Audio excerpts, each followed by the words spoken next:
अच्छा, तो अब हम बात करते हैं पेंसिलिन्स की। ठीक है, बहुत इजी है ये टॉपिक, कोई इतना मुश्किल नहीं है। अगर हम बात करें पेंसिलिन्स की क्लासिफिकेशन की, ठीक है, तो पेंसिलिन बेसिकली है क्या, ये 6 अमाइनोसिफेल पेंसिलिन पेंसिलेनिक एसिड, जो क्या है ये पेंसिलिन्स क्या है, 6 अमाइनो सिलेनिक एसिड के डेरिवेटिव्स हैं। ठीक है, और इनमें बीटा लैक्टम रिंग होता है, आपको मैंने पहले बता दिया। और जो बीटा लैक्टम रिंग है बेसिकली इसकी खासियत ये होती है कि ये ना जो बीटा लैक्टम रिंग है, ये जो बैक्टीरिया के ख़िलाफ़ एक्टिविटी है ना, उसे अनहेंस कर देता है। मतलब कि ये एंटी बैक्टीरियल एक्टिविटी के लिए, माज़रत अगर मैं पहले नहीं बता सका, ठीक है, तो इसका ये फ़ायदा होता है बीटा लैक्टम रिंग का। ठीक है, अच्छा, अगर हम बात करें अब आगे इसका फार्माकोकिनेटिक्स की, तो बेसिकली ये जो पेंसिल्स होते हैं ना, ठीक है, इनकी जो बायो अवेलेबिलिटी है वो वेरी करती है। ठीक है, वेरी करती है क्या, बायो अवेलेबिलिटी क्यों करती है, क्योंकि इनका जो रेजिस्टेंस होती है ना गैस्ट्रिक एसिड की, due to resistance to gastric acid due to variable resistance, जो पेंसिलिन्स हैं इनकी जो गैस्ट्रिक एसिड के ख़िलाफ़ रेजिस्टेंस है ना वो वेरिएबल होती है, जिसकी वजह से इनकी ओवरऑल बायो अवेलेबिलिटी भी क्या करती है, वो वेरी करती है। ठीक हो गया। और इसके बाद बात करें जो एम्पिसिलिन, पिपासिलिन, टिकासिलिन, PTA, एम्पिसिलिन,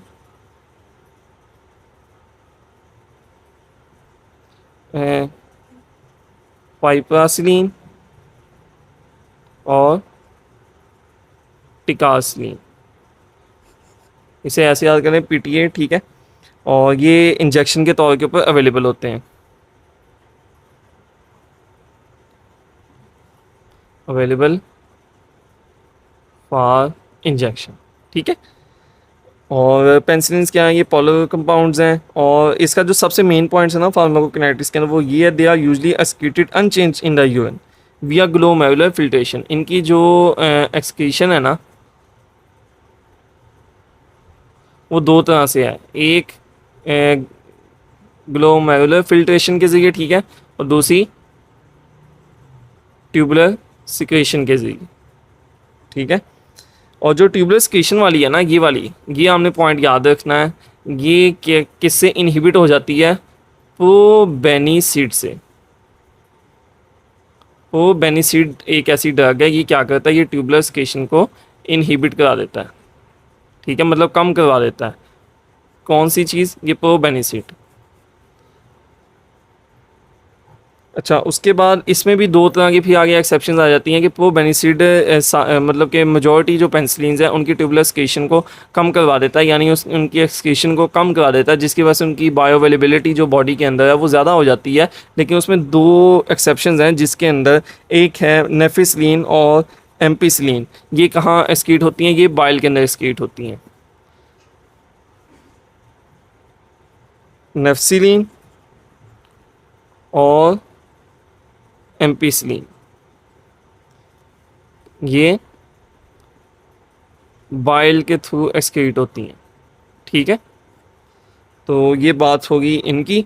अच्छा, उसके बाद एक और बात करें कि हम प्लाज्मा हाफ लाइफ्स की बात करें, तो जनरली जो इनकी पेंसिलिन्स होती हैं इनमें 30 मिनट टू 1 आवर तक इनकी हाफ लाइफ होती है।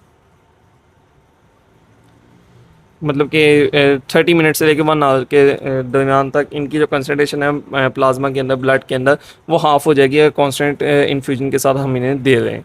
उसके बाद जो प्रोकेन है और benzathine forms of penicillin G are administer IM intramuscularly and have long plasma half life because the active drug is released very slowly into the blood stream. जो प्रोकेन है, उसके बाद बेंजाथाइन, ये वाली जो दो है ना, किसकी फॉर्म्स, प्रोकेन और जो बेंजाथाइन form of penicillin ji.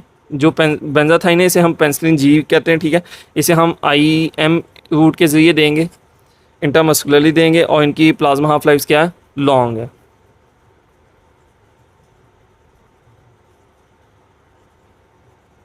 Half life, ठीक है। अच्छा, उसके बाद most penicillin cross the blood brain barrier only when the meninges are inflamed. ये सेफेलोस्पाइन, इसका एक डिफरेंशिएशन पॉइंट है। सेफेलोस्पाइन के जो फर्स्ट और सेकंड जनरेशन होंगी ना, ठीक है, वो मेनिंजेस इन्फ्लेम्ड के साथ भी ब्लड ब्रेन बैरियर क्रॉस नहीं करेंगे, लेकिन जो पेंसिलिन्स हैं ये क्या करती हैं, क्रॉस कर जा नहीं, ये क्रॉस तभी करेंगी जब मेनिंजेस इन्फ्लेम्ड होंगी। मेनिंजेस वो ब्रेन की layers, cross blood brain barrier when meninges inflamed, ठीक है। अच्छा, अब इसका जो मेन है आगे, फार्माकोकाइनेटिक्स इतना मेन नहीं होता, उसके बाद है mechanism of action and resistance, उसकी बात करते हैं।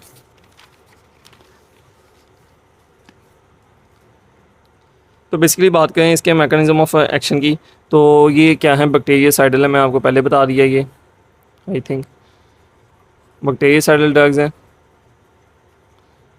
अच्छा, बैक्टीरियासाइडल हैं, और ये क्या करते हैं, इनहिबिट करते हैं क्या, सेल वॉल सिंथेसिस को, किसकी, बैक्टीरिया की।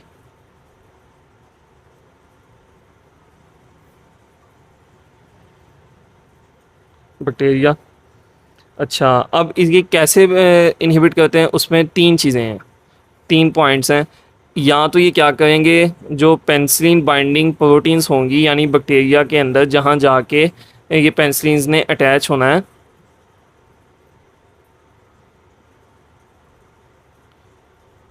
पेंसिलिन्स विल बाइंड, ठीक है, और अपना काम करेंगी। तो जो पेंसिलिन बाइंडिंग प्रोटीन है ये उनके ऊपर जाके लगेंगी और अपना ये काम करेंगी।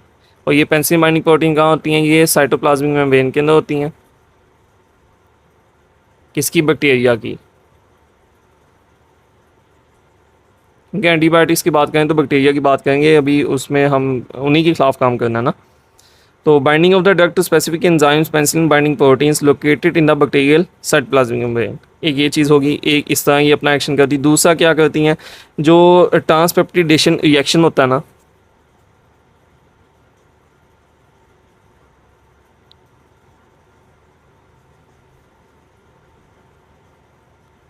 डेशन रिएक्शन होता है, इसे क्या करते हैं, ये इसे रोक देते हैं, यानी इसे इनहिबिट कर देते हैं। अब ट्रांसपेप्टिडेशन रिएक्शन क्या होता है, ये जो बैक्टीरिया की जो होती है सेल वॉल, उसका जो क्रॉस लिंक्स बनते हैं, मतलब कि ये एक सेल वॉल उस पर बनी हुई है, ठीक है, इसके अंदर तरह तरह की ये ईंटें कह लें या क्रॉस लिंक्स कह लें, इन क्रॉस लिंक्स के आपस में जुड़ने का अमल, ठीक है।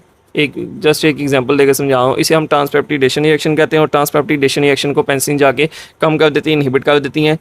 एक इस तरह ये बैक्टीरिया की जो सेल वॉल सिंथेसिस है उन्हें रोकती है। तीसरा इसका जो पॉइंट है वो है एक्टिवेशन किसकी, ऑटोलेटिक एंजाइम।